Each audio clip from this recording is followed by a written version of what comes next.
Forget balance. Scott Ferguson is here to talk harmony, real-life jazz band style. From cold pitches to hot habits, pet shelters to hydrogen water, and even dogs as leadership mirrors. This episode is packed with unexpected ways leaders stay sharp and human. Welcome to Rise to Lead, the podcast where heart-driven leaders come together to inspire and innovate. They will share actionable tips and insights that help you lead your team more successfully, advance your career or business as a leader, achieve greater impact, and experience deeper fulfillment. I'm your host, Regina Huber, guiding you through deep conversations about leadership that's rooted in service, freedom, and the desire to leave a positive mark on the world. Are you ready to create real change in your leadership, your career, your life?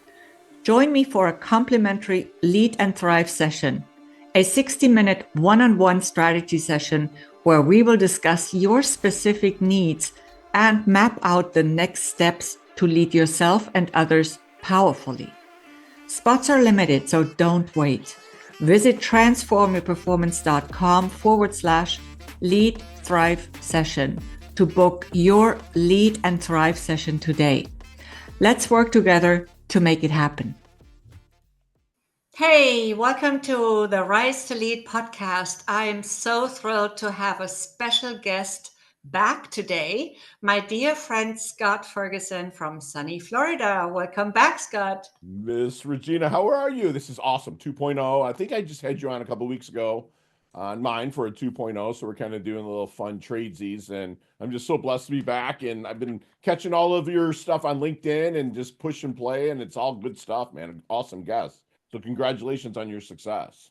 Well, thanks so much. Yeah, just this week I published a musician, which I really loved having on as well, because I really want to mix it up. Having said that, it's super cool to have you back on, Scott. Yes. So thanks for making the time. You're welcome. For those of you who don't know Scott Ferguson is the GAP coach. He works with business leaders, entrepreneurs, athletes, C-suite people, and students to help them bridge their success gap to live a life of options and not obligations. Right. And I remember our first episode was called something like that. We titled it, I think, Living a Life of Options, Not Obligations, in case you're looking for that in the podcast episodes. He's also into real estate. He's the managing director of the Ferguson Real Estate Team and Investment Group of Palm Beach. And he's, of course, the trailblazing host of the globally top-rated Time to Shine Today podcast. And what's that top percentage globally now, Scott? I'm in top 2%. Top 2, that's what I thought. But, it sometimes changes a bit. So it flows from 2 to 2.5. So just trying to crack the 1.5. Again, it's nothing about ego or anything like that. I know that if it goes up, that means more people are hearing the content because I'm interview based. It's very little me, so get to pick the brains of people like you and get to feed it to people out there. So if the downloads and listens go up, that means there's more people being serviced. Wonderful. Yes, absolutely. And thanks so much again for having me on there as well. So again, for anyone who missed that first episode with Scott, definitely go back and give it a listen too after you listen to this. It was episode 14, by the way, of Rise to Lead. Where are you at now, Regina? Sorry? Where are you at now in episode? I think this is going to be 45, if I'm not mistaken. Look at that. You're moving through it. I love it. How many are you dropping a week? Sorry? How many are you dropping a week? How many episodes? One a week. Wow. Okay. Yeah. Very good. Very good. So you're coming up on a year then. Wow. Yeah. Nice. Congratulations. Thank you. Wow. Yes, it's been a really lovely ride, actually. Yeah. Okay. So for why don't we just dive in, Scott? Yeah, So let's let's see do what it. we can dig up from your treasure chest of wisdom today for our listeners, shall we? Sounds great. Let's do this. All right. So here's my first question for you.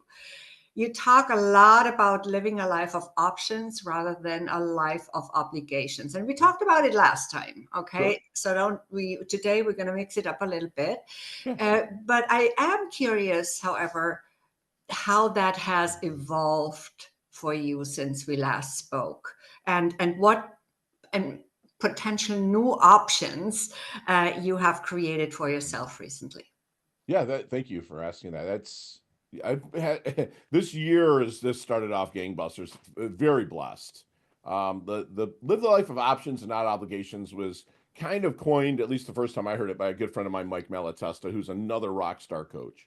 And I told him, I'm like, hey man, I'm putting what you just said to me on all of my marketing. He's like, do it. I love it, because everything's a regurgitation, right? It's like if you look at like Tony Robbins, the world's biggest life coach, he regurgitates Jim Rohn, who regurgitates Earl Nightingale, regurgitates Earl, or Wallace Wallace, all the way back to like Socrates, right? So it's like we're all just kind of regurgitating things. So I took that, and then when he said it, I was like, that is what success is. Success isn't having the money. I mean, it's part of it, and success isn't having the hot chick and the big house and all this stuff. It's about having harmony. Having I'm a big believer in harmony. I think balance is junk. You put 10 pounds on this side, 10 pounds on that side, you equal to zero. Now you need balance within the harmony. And like you love to dance, I love jazz, right? So if I go see a jazz band and I might say like God or spiritual is the drums, like personal growth might be the guitar, family might be, the horns, and on through community work, money, living environment, and what you do for fun.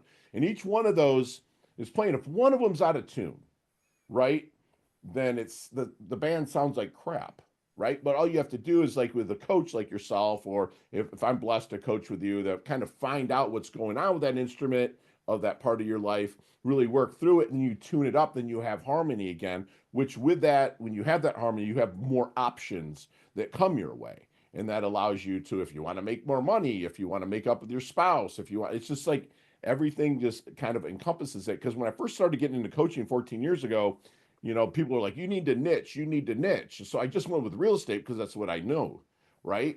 And Mhm. the thing is there's not that many real estate agents that are making a lot of money, right? And I'm not saying that to be derogatory to people, but they're just not. So they wouldn't be able to kind of afford the coaching. So I was like, man, there's other people that I know that just want to have a conversation. I know that if I just ask permission of them, because a lot of coaches don't. They'll just go into coaching, mode. If they hear something, oh, I can help you. It's like, that's, and again, if you find somebody that's going to be able to help you along, more options open up to you. And so you're always going to have obligations of raising children, making enough money to pay your bills and stuff like that. But if you can make a little bit more of this, and this, then you have more options to do. So that's where it kind of bred from. Okay, yes, and I do remember we touched on harmony last time. I actually Yeah, remember this from all those weeks ago right. because I love the Great concept. reminder. 100% reminder, man. I remind my clients all the time. It's just Yeah, one thing. absolutely. Right. And I love it because I love the concept. As I always say, work-life balance doesn't exist. It makes no sense. Yeah. Harmony. To me, Yeah. that word is like that term makes zero sense for many reasons, right? Right. And yes, harmony is definitely something we probably most people strive Hmm. for, sorry, and then thrive, yes. Hmm. and and yeah, because it's just more enjoyable. Right. It's just more pleasant to live in harmony, And whatever experiences. the area of your life is that you do that in. Right. Yeah. And you can live when you're I don't want to call it chasing harmony, but you're looking forward to implementing harmony. You can Mhm. live in your imagination more, because so many people they want to create and they want to go out and do great things, but they live in their past so much that and that means they're out of harmony. They're just stuck in that rearview mirror of their life where you add that harmony and they can live in an imagination where things are bred. Everything that is, I'm looking around my office right now and looking in your office, every single one of those was an imagination before it became physical. right? Right. And you got to have harmony. Those people that are artsy and they're that side of brain, I don't know which side it is, but if they're that side of the brain, like they have to have harmony there to design that painting that you have behind you, the mirror, stuff like that. So that's what makes coaching and working with people from all aspects, again, from athletes to C-suite to entertainers, and stuff. I'm able to help them because all it is a conversation and helping them lean into their ultimate human potential, right? Yes, absolutely. And yeah, living in the past isn't really that useful. Right. And isn't there only the now moment anyway, Right. right? Right. Everything else is 100%. just in our minds, really. And 100%. imagination, yes, we can project out into the future because we create in our Sure. minds first. Right. So that is definitely useful. But also, if we live in fear because we're thinking of the future, that's maybe a little less helpful most of Right. the time. Faith and fear, right? It's like they both start with the letter F, right? But they're also a belief in something that hasn't happened yet. Yeah. So, which would you rather live in, faith or fear? I mean, I dig faith, man. Mm. That's just what it is, and I know that everybody else does too. They do deep down inside. They want that faith, right? But and I say, everybody knows what they want. They just don't know how to talk themselves into it. And when they can't talk themselves into it, that's where fear breeds. But if you bring in someone like you, to work with them, or even me, then we can kind of help them break through and find that faith and live into their best self.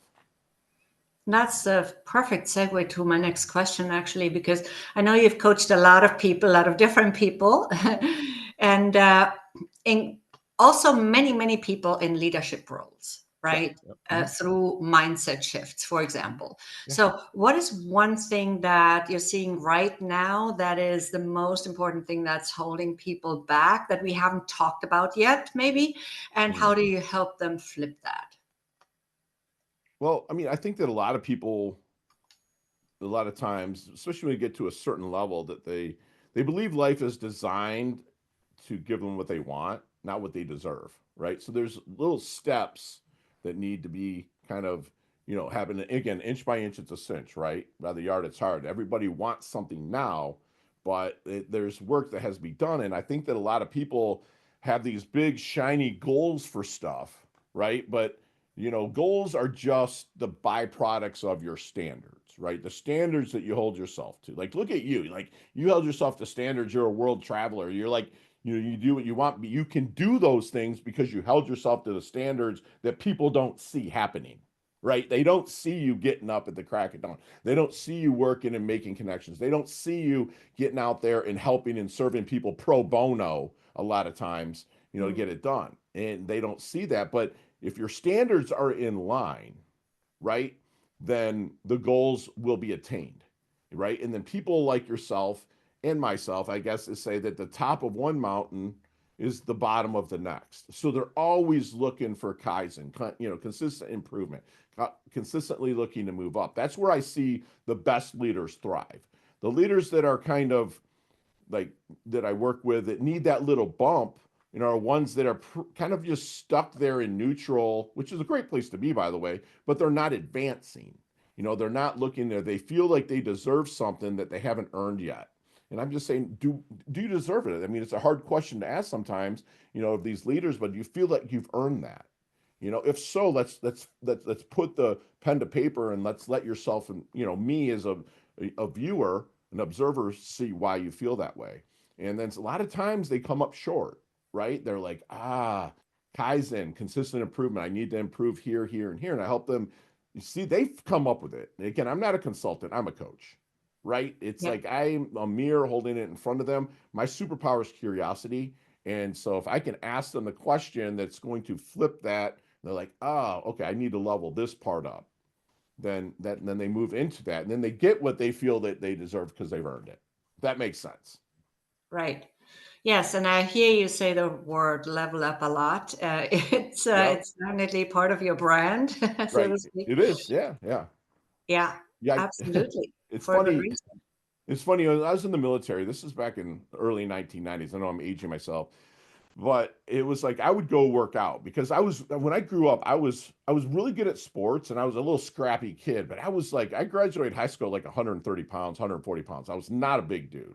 I went in the military and I was blessed to work in areas that really changed my life in the military. But I was walking out the door to get a workout in because I started getting bigger. And I was like, I love this, and to go work out. And then everyone's like, hey man, we're going to sit around and level up on this Nintendo. We're going to level up on this, Sega Genesis. And I'm like, well, you losers level up. I'm going to go get a workout in, right? And so that's where the level up kind of came from. It was kind of a joke, right? It was kind of like level up, level up. But I was like, wait a minute, if you can level up every aspect of those instruments that I talked about in the jazz band, if I can help people find out which part that they need the most help in through my curiosity, then yeah, let's level up.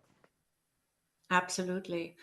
Yeah, and I love that you said that curiosity is your superpower. Yours too, by the way. Sorry? It's yours too. Yeah, it is. It's my top leadership trait according to a test, but what I wanted to say is it's very underrated Oh, 100%. oftentimes Yes. as a Yeah. leadership trait.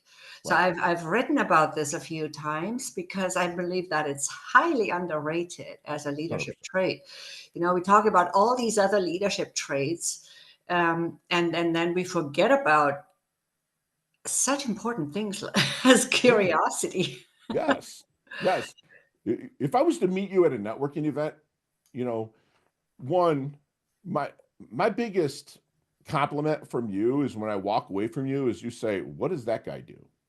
Right? Because I make everything about them. I want to learn so much. Like networking is one of my most favorite thing to do. Go to an event, see people that are intriguing, know, and I use the FORD acronym, family, occupation, recreation, and dreams. If I can find out those four things, a little bit about each one of them, I can build a conversation out of anything. And if I hear Mhm. through those that they might need some coaching, I'm not like, hey, can I coach you? It's just like what I do is I'll get your business card, right? And then by the time I go out to my car, I will write you a thank you note and then, use my real estate expertise to find out where you live so I can mail it to you if your address isn't on your business card. And I send that to you, be like, hey, I have some ideas about what we talked about. You know, um, if you're open to a conversation, they might be dumb, they might be wrong, but I'd love to have a chat with you. Or even if it's just somebody that I know a connection for them that will work out. Networking is where a lot of people go wrong, where it's me, me, me, me, right? And instead of seeing what you can do for others, and it just, service first for me. It's just once I got that, it was like, dude, it became easy, and people just started like, I don't prospect for coaching anymore. I'm not saying that to sound arrogant. I have people every day reaching out for coaching because I've helped somebody with something else and they were referred to me. Like a lot of times, 6, 7 times out of 10, if I was to meet someone like you, Regina, and let's say you were not a coach, you might refer me probably 6 times out of 10, a friend of yours, even if I'm not the right coach for you. Be like, hey, I talked to this Scott guy. Like he gave me some good nuggets. Why don't you talk to him? That's how a lot of stuff comes now because I ask permission first. Yeah, we don't want to help people unrequested. Yeah, yeah, That is definitely, if somebody doesn't want to be helped or coached, then it's right. not the right moment, It's right? such a low threshold to be what we are, right? I mean, it's like you don't even have to be certified. I'm a coach. Okay, great. And you see those people because they go out and like, oh, you said this about your work. Well, this is what I could help you do. Like, dude, I didn't ask you for that. It's like going to a restaurant and you and I going out and both ordering filet and they bring us fish. It's like we know what we want. We don't want fish. Bring us what we want. And that's why the waiter will be at the end, be like, "Would you like dessert?" He asks permission to bring you stuff. You like to see the dessert menu. They're not like, "Here's dessert." So it's like kind of look at it from a high class restaurant atmosphere as well, right? Yeah. It's like when you get those emails and then the second email and they're saying, hey, you didn't answer my first Oh my email. gosh, you know what I I call never that? requested your first email. I call it being pitch slapped. Pitch Yeah. slapped. Everyone's pitch slapping, especially all over LinkedIn. I wish LinkedIn would figure that out, because I thought there would be more of a platform to be like, dude, every email is getting pitch slapped. How many downloads you got? I can get you a bunch. And I'm like, no, I'm doing okay. Thanks, man. And then next week, hey, did you read my last email? Be like, did you read my last one? It's Yeah. like, dude, so I understand Yeah. that that's great. and some of those people are successful, but in the long run, sustainable, nope, ain't gonna happen. You have to build Yeah, and relationships. sometimes it's just really like the tone is very off. Yeah, Like you have to answer them. You have to justify yeah, right. that you did not take them up Yeah. for their I services. use I mean, pitch slapped hello. all the time. I learned it from a friend. And Right. I'm like, yeah, you just pitch slap me. Go find someone else. Or learn how to communicate with people. Right. Because they just keep doing it. And then there's a side of me that becomes, Papa Bear to my company and to my brand. I'm like, get the hell out. You know what I'm saying? Mm. I'm here to help you. If they were to be like, hey, you know what? I see your YouTube. I was wondering if you're open for a conversation of, how I might be able to help better it. Be like, yeah, I might be. Send me your people you've worked with and let me look at theirs. And I'll do Right. that. And then they don't send me anything because they haven't did crap for anybody. Right. Right. So, you know, There are great emails too. I'm not saying, right? Even right. also among the unrequested, there are great Sure. ones where, for example, somebody says, "Hey, I've seen this and that," and they give you some concrete details, Right. right? And they've really done the work and invested effort and time in figuring out some data, and They they showed you give proof, right? that to you, huh? They Sorry. showed you proof, right? Yeah. Right. So that's different, right? Then I can still, though, choose is a Right. life of options. Right. Or- right?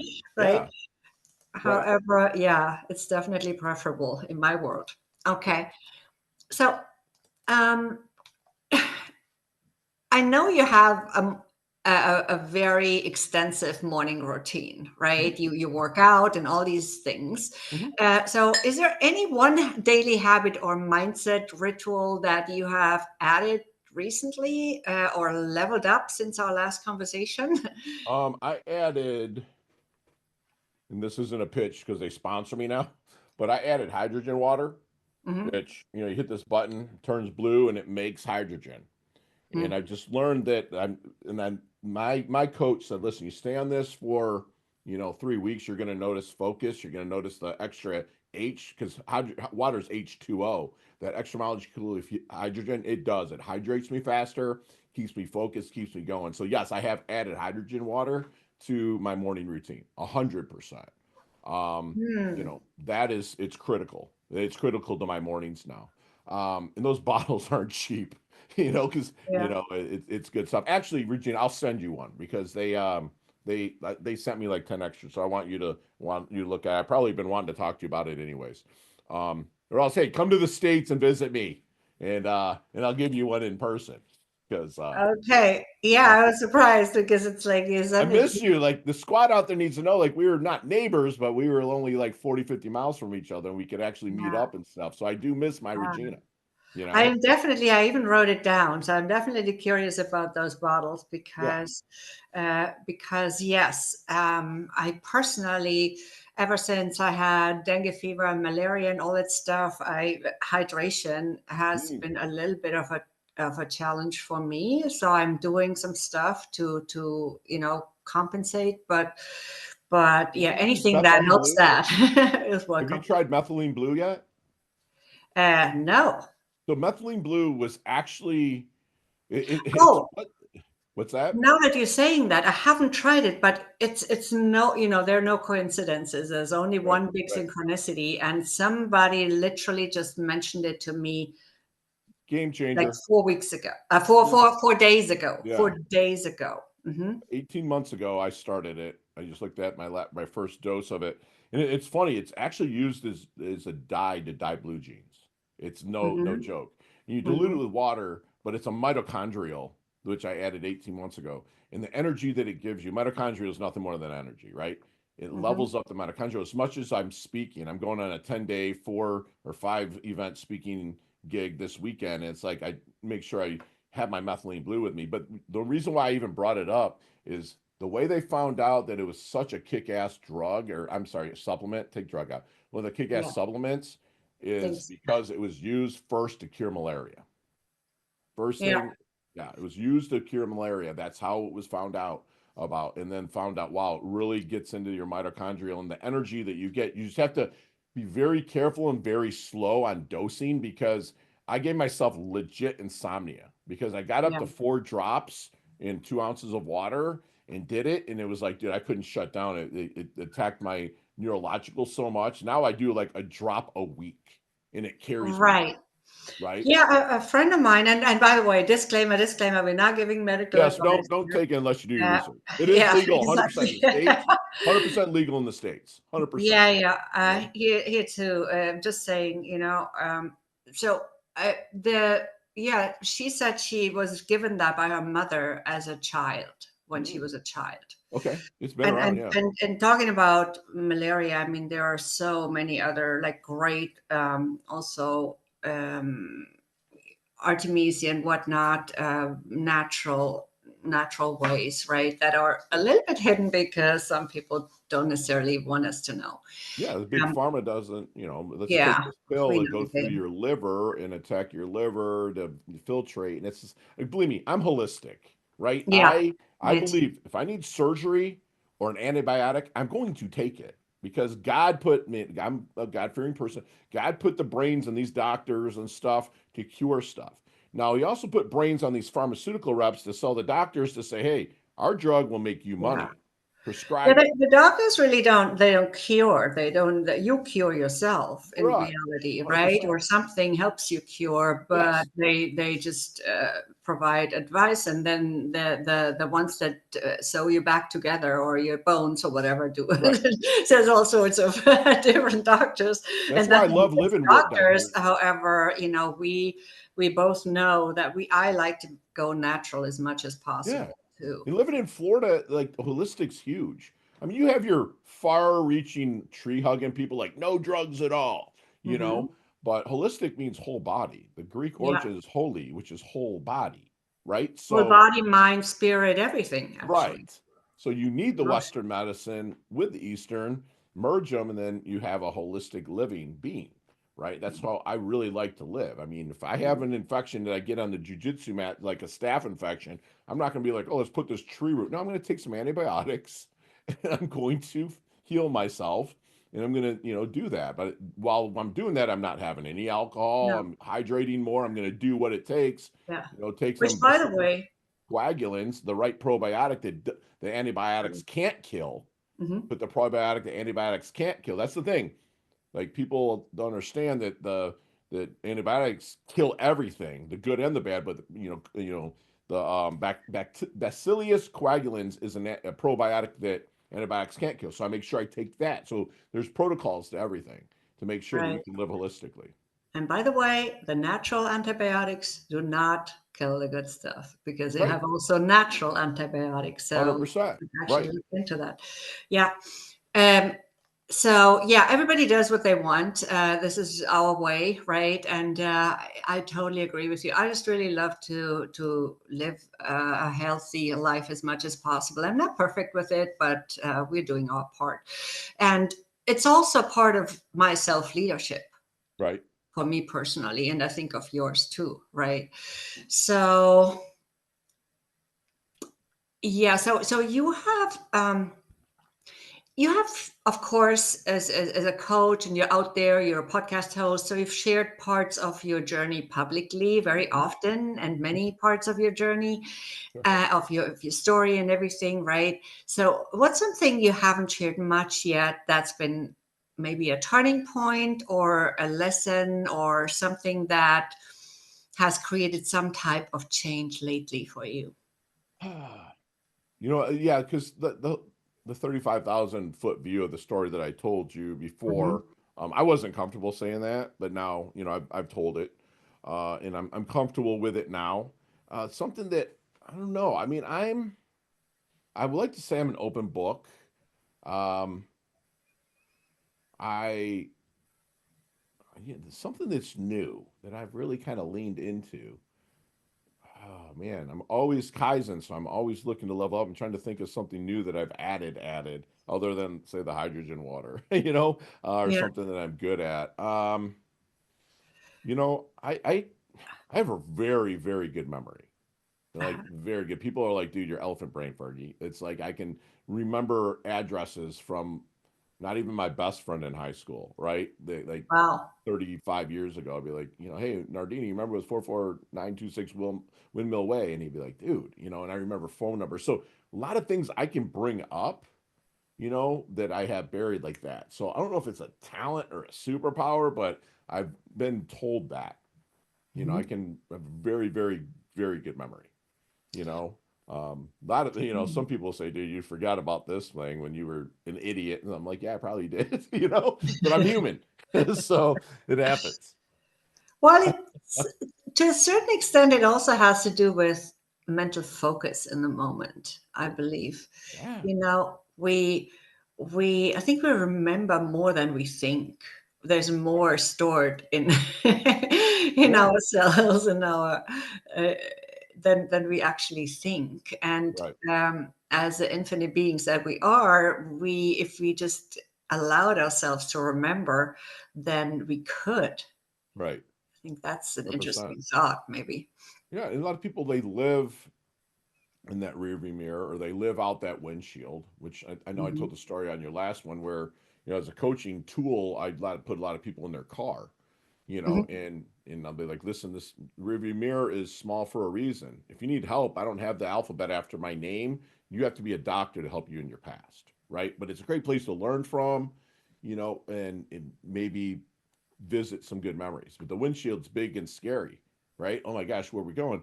You got to be present, right? And ever since 2011 on the dashboard, they've been putting that GPS, but now you can actually carry it on your phone, and kind of plug it in. So as a coach, I'm able to keep you accountable. You plug in, you're going to tell us where we're going. But I can't buckle your seatbelt if you so choose to start the car, put it in drive and go. But if you know, get lost or make a wrong turn, I can help by holding you accountable, saying, this isn't where you said you're going to go. Let's go back. Let's get back to it. So I'm just kind of like a GPS, coach as well. So going to your point of it is everything's from neutral. Everything's from the present. Everything's Yeah. there, right? Yeah. Presence is so key. Huge, huge. That's why Yeah. I'm not down with missed opportunities, right? And I'm not Mhm. down with regret.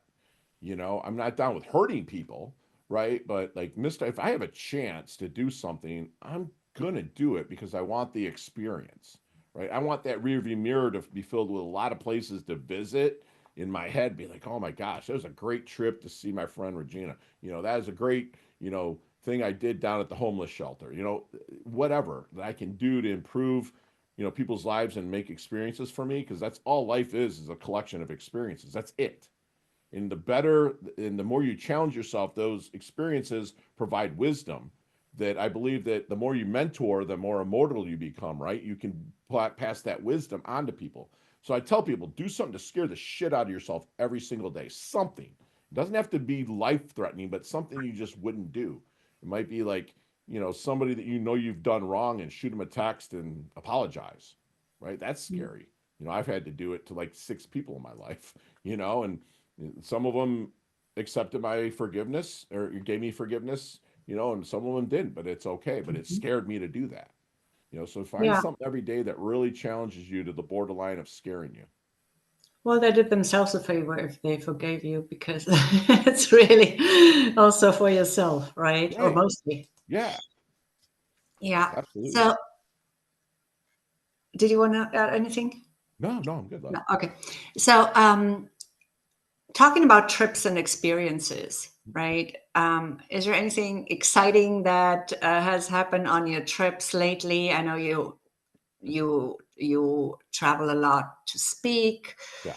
to other states and whatnot, so I'm always curious about that.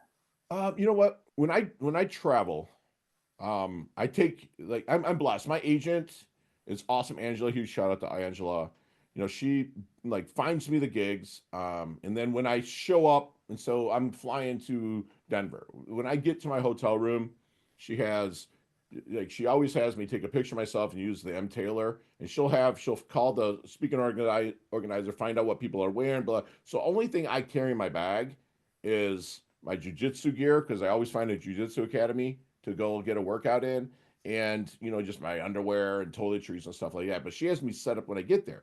Now the other thing that I do is I go find a pet rescue, right? And I go like a shelter, and because there's a lot of downtime when you're speaking. You're there on stage for 30, 40 minutes, and then a lot of times you're just in your hotel, that. So I'll go find a pet shelter, pet rescue, and I go volunteer. And what I'll do is I spoke for Regina Huber, you know, yeah, Industries. Then I'd be like, hey, I'm Scott Ferguson. I'm here at Regina Huber Industries and Transform Your Performance. And I was just like to volunteer my time, and I'm certified to walk dogs, pick up poop, and all that stuff through Jupiter Furry Friends in Florida. They'll be like, oh, that's great. They'll call you when they're done and be like, dude, you know what, Scott, you're like, I didn't even know that. So, but that's something I do for all speakers out there to really kind of lean into to keep your speaking gigs. But what's happened is I've got acknowledged by 4 of those places, right, in their paper, right? And like the newsletter that they send out, and they add me to their newsletters and say, this guy from out of town just came in and volunteered. So that kind of stuff, that is awesome.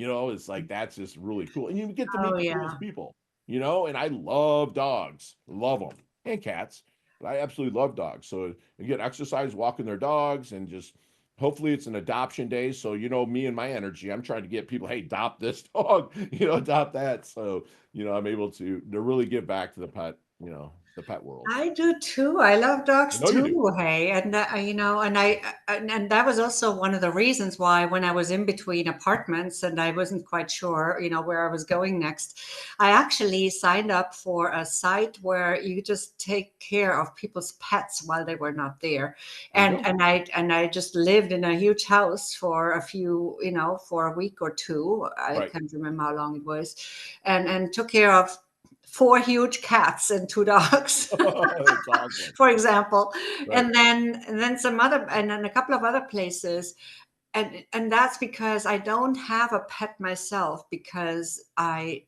wouldn't know where to put it when I travel. Right. And I really don't want to have to figure that out every Oh, I time. But got you. otherwise, but I had my neighbor's dogs. I had my neighbor's dog in Florida. Oh my God, I love this guy, Murphy. And he was just so my friend. So Yeah. I took care of him also when they were traveling, actually. Right. And then I have a dog here, who comes running to me whenever he walks out of the elevator, and sees me, like, woo. So Right. it's so nice, it's so nice. I Yeah. love dogs. I grew up with cats because I grew up on a farm, so we had cats, but not in the house, Yeah. and of course other animals too. Other dog um dogs. The thing is you can learn so much about somebody from yeah. their pet. Like, especially when I was really deep into the real estate game and I would try to go get someone's listing. I hope their pet greeted me at the door, because I could really know what their owner was going to be like, Yeah. right? If it's aggressive, hey, you know what? I'm probably dealing with an aggressive owner.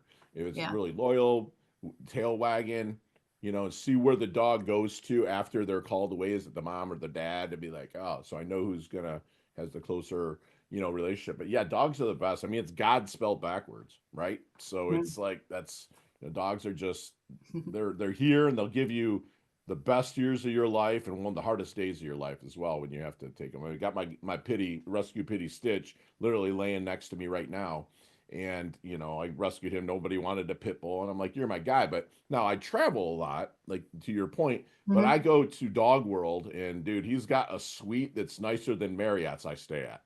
You know what I'm saying? Yeah. Yeah. So it's like he's stoked to go there, and they send a report card every day saying, "Oh, Stitch was the class clown." It's like, because he interacts with other dogs really well. So yeah, I make sure I would never, ever, ever have a pet and travel as much as I do if I did not have a place where he Right. does not want to leave when I Yeah. pick him up. Right. You know? Yeah, I remember a place also where I dropped him off a few times to play with other dogs, Yeah. when where it was nearby, and it was fun, and he Mhm. loved it there too. Yeah. So, here's a fun question. What would your dog say is your best leadership quality? Doing it scared. He would know. I'd be like, dude, let's go. And like, meaning, like, I just don't blindly run into things and go do stuff. I do analyze stuff, but I don't get the analysis paralysis. So my dog would be like, dude, okay, this trail looks fun. Let's go. let's go, Stitch. Like, let's rock and roll. He would say that. Also, I'm uh I well, people might not understand about me. Like, you've seen me. I'm 6'1", I'm 235 or so. I'm a big dude. I can be like that. A pit bull, when they walk in, someone sees a pit bull and they're like, "Oh my gosh!" Like, I get that a lot when I go to places. But I'm like, Stitch would tell you, I'm the biggest love bug hugger that you'll ever meet. That's me. Like, and just like he is, right? He's like, he probably overloves on people, right? but he can get away with it because he's a dog. But yeah, he'd probably tell you that I'm one big huge mush, you know. But I can be daddy disciplined too when he needs it. So yeah, Okay. he'd probably tell you I'm a big mush. Which translate into leadership, because a lot of Mhm. times people, again, when they see me, they think I'd be a jerk leader. I mean, I have 8 employees, and they're like, at least most of them be like, unless something is really going south, Fergie's super easy to work Mhm. for. They have a job to do, they do it. That's awesome. They don't ever, ever, ever get in the way. And that was something that's instilled in me by my mentors. Be like, dude, you can't get involved with that. You gave them that project. If they mess it up, then you can talk to them, but let them do their thing. So, and I do, and I'm over that anxiety of letting them get stuff done. So, yeah, Stitch would be like, I'm a big love bug, pretty driven. Okay, yes. And for those who think that love and compassion have nothing to do with leadership, a big mistake. That is Yeah. absolutely not true. Yeah, I mean, the best Okay, leaders, real quick, I'm sorry to interject. no, go ahead. I have to say this. The best leaders do what they love in the service of people that love what they do. They do what they love in the service of people that love what the people that they service watch them and go, that dude loves what he's doing. The Yeah, best leaders do that. They do what they and they lead love. with compassion, which Yes, is very, 100%. Mhm. But a lot of Yeah. people will get into the real estate game because, dude, like, realtors are way overpaid. I mean, come on, dude. No education, no nothing. You can go and sell a $3 million property and make 100 grand. You know what I'm saying? They're chasing the dollar. But people will see that, right? Now, if you have an agent out there or somebody that's providing the service and it's like, oh, you need a plumber, I got your plumber. Oh, you need a roofer, I got your a roofer. They can see that that agent absolutely loves it. That dude's going to be in business for a long time, right? Because he leads and he's always trying to give more and more and more, and they'll see Okay. that, right? Yeah, talking about leadership and leaders, what do you think leaders are getting wrong right now, and how would you do that differently? Like leaders you have experienced, apart from what we talked about. Yeah, I mean, like, I'm no place to really judge anybody, but I think that I Hmm. see even myself with delegation. Like Hmm. I said, I have my employees and they have their assigned stuff, but if something new comes across, dude, I've got to get way more involved than I probably should have to. Right? So I see leaders do that. Like, like, I'm blessed to have two employees for Time Shine Today that have MBAs, right? MB freaking A's. Okay. And they're like, they like, Fergie, I do this in my sleep. I'm like, I don't know about it. Some leaders have just got to trust it. Be like, give me the cliff notes. Now I tell them, give them the cliff notes. Pretend I just typed in what this is and you're spitting it out to me like Chat GPT would in dumbed down terms. And I go, if you can do that, the project's yours. And they can do it. So that's where it's like a lot of leaders are afraid to delegate, especially if it's something new, right? And I just say, listen, man, you've Yeah. hired these people. Each one of them costs you so much a year. That's why they're there. So I see them, they're not delegating and they're just micromanaging a little bit too much and stuff. But as long as I have my thumb on the pulse of whatever is coming across, then, and it's not like, if it's an emergency, Fergie's there 100%. I'm there on site, whatever's got to be taken care of. But if it's something that I don't need to be, like, I'll delegate it. And some leaders, I Right. wish that they would delegate a little bit more. Yeah, absolutely. I see that too with a lot of people, including myself. And yeah, and we Me also too. want I to have it too, honey. I got it. Yeah. we want to also delegate with growth in mind whenever possible, Love right? that. So Great point. Great yeah, point. absolutely.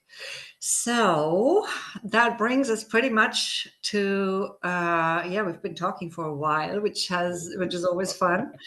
Uh, Is there anything else you would like to share that I haven't asked you? You know what? I just want people out there, especially as this world's changing. There's so many opportunities for people.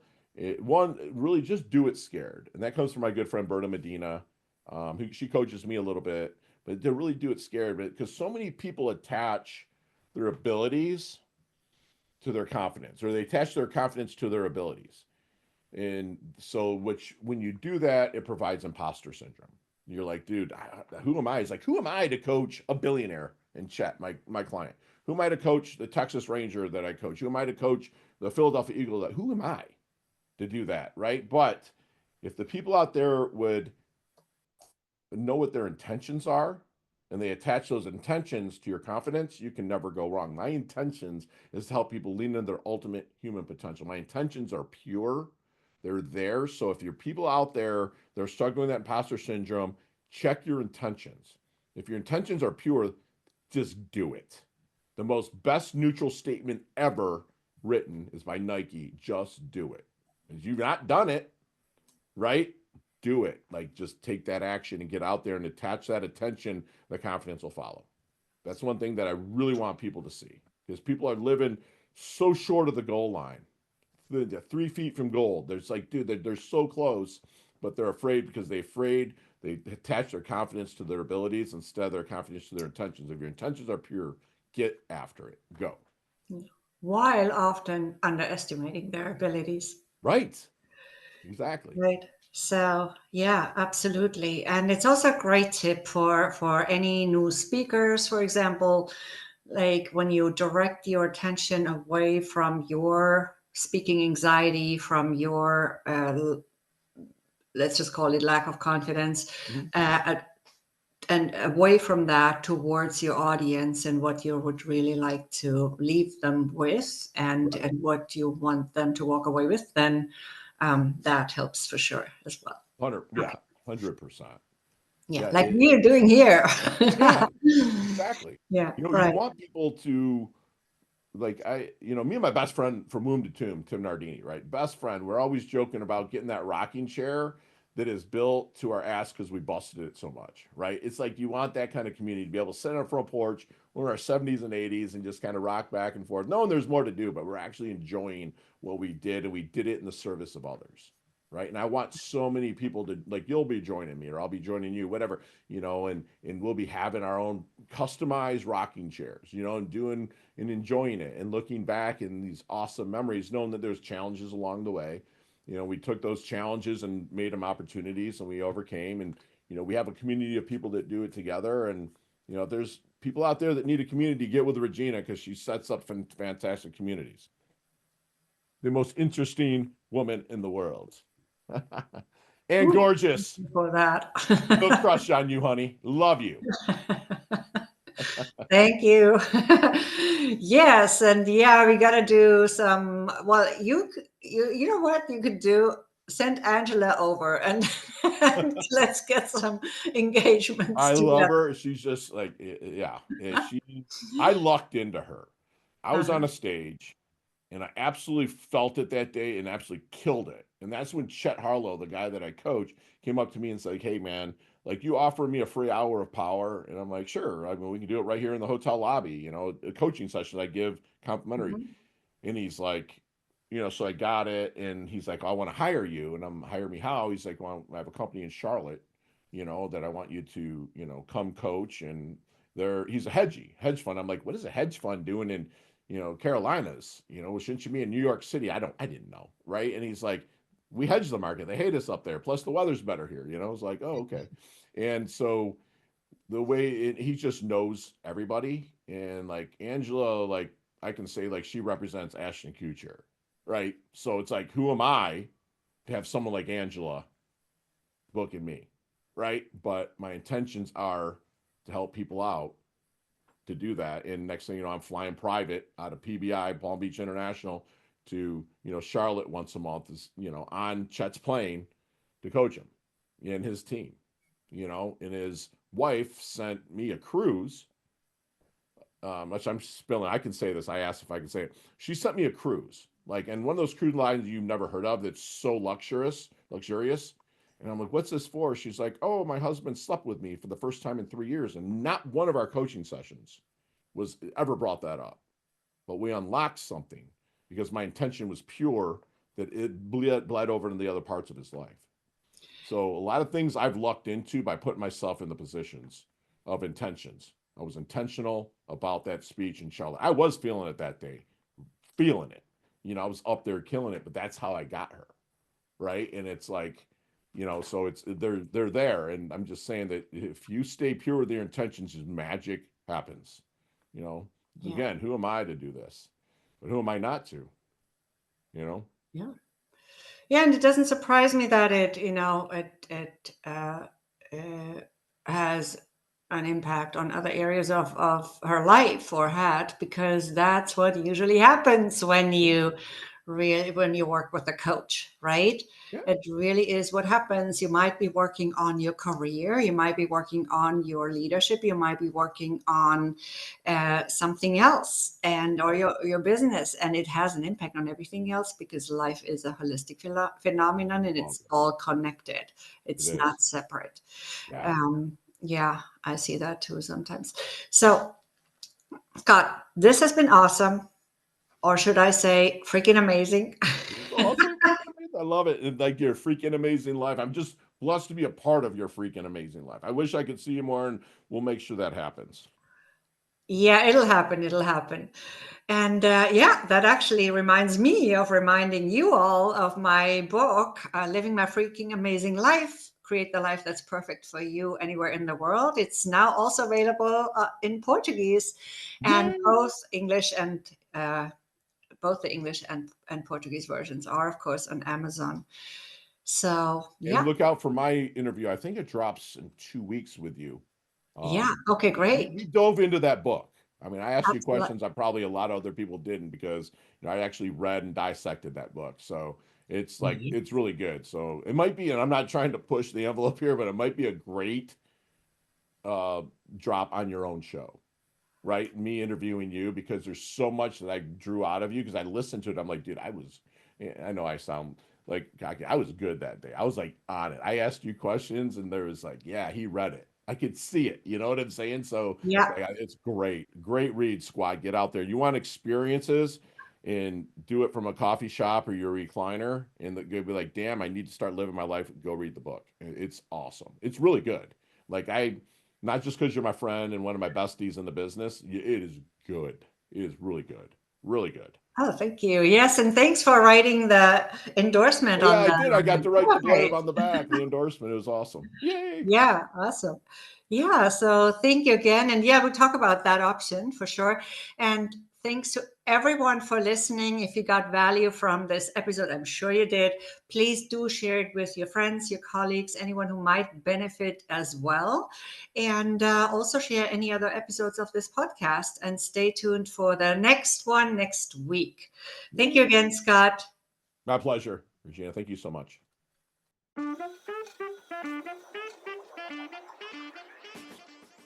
Thank you for tuning in to Rise to Lead. Keep shining your light, standing up for what's right, and inspiring others to step into their brilliance. If you like this episode, please give it a 5-star rating and subscribe to the Rise to Lead podcast on your preferred podcast app. Until next time, it's Regina Huber, and in the meantime, remember to rise to lead.